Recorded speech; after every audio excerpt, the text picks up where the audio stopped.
दोस्तों, आज हम बात करेंगे बिहार के एक ऐतिहासिक और सांस्कृतिक रूप से समृद्ध शहर दरभंगा की, जिसे मिथिला की राजधानी भी कहा जाता है।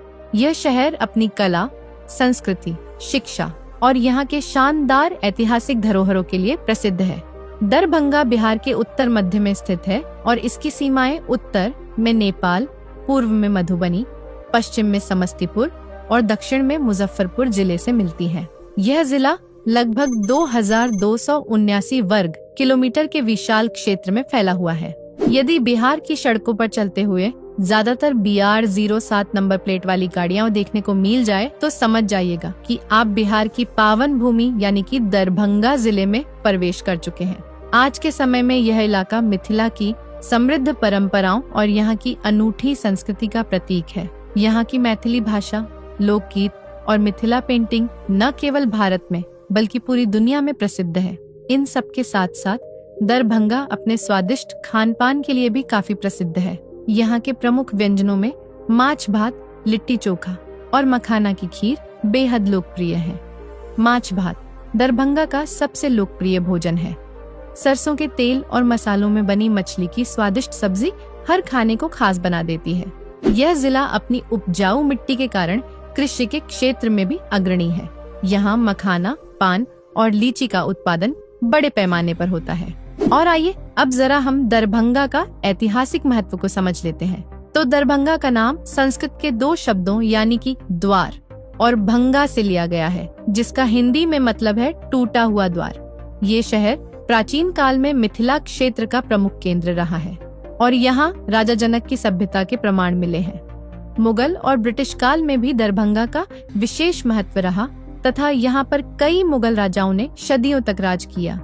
दरभंगा के न्यूमेरिकल डेटा को देखें तो साल 2011 की अनुमानित जनगणना के अनुसार दरभंगा की कुल आबादी लगभग 37 लाख लोगों की है। यहाँ का लिंगानुपात में प्रति 1000 पुरुषों पर 912 महिलाएं पाई जाती हैं, जो महिला सशक्तिकरण की दिशा में यहाँ के सकारात्मक कदम दर्शाता है।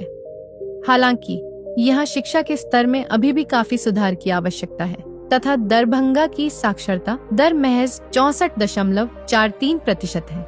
लेकिन यह आंकड़े यह दर्शाते हैं कि शिक्षा की दिशा में सरकार द्वारा प्रयास किए जा रहे हैं। आज के समय में दरभंगा का रेलवे स्टेशन और सड़कों का नेटवर्क इसे बिहार के प्रमुख शहरों से जोड़ता है। वहीं आप यहाँ के दरभंगा एयरपोर्ट से देश के बड़े शहरों तक फ्लाइट से यात्रा भी कर सकते हैं। और आइए अब हम आपको लेकर चलते हैं दरभंगा में घूमने लायक कई ऐतिहासिक और धार्मिक स्थलों की सैर पर। तो हमारी लिस्ट में नंबर 1 पर है दरभंगा राज परिसर। यह दरभंगा राज परिवार का एक शाही महल है जो अपनी भव्यता और स्थापत्य कला के लिए पूरे बिहार में प्रसिद्ध है। इस पूरे फोर्ट में कई महल, बाग और प्राचीन मंदिर शामिल हैं। दूसरे स्थान पर है यहाँ का श्यामा काली मंदिर। यह मंदिर देवी काली को समर्पित है और दरभंगा के स्थानीय लोगों के बीच गहरी आस्था का केंद्र माना जाता है। यहाँ नवरात्रि के दौरान भारी भीड़ जुटती है तथा एक विशाल मेले का आयोजन भी किया जाता है। तो दोस्तों, यह था बिहार के दरभंगा जिला। तो अगर आपको यह जानकारी पसंद आई हो तो हमें कमेंट करके जरूर बताइएगा। तब तक के लिए जय हिंद, जय भारत।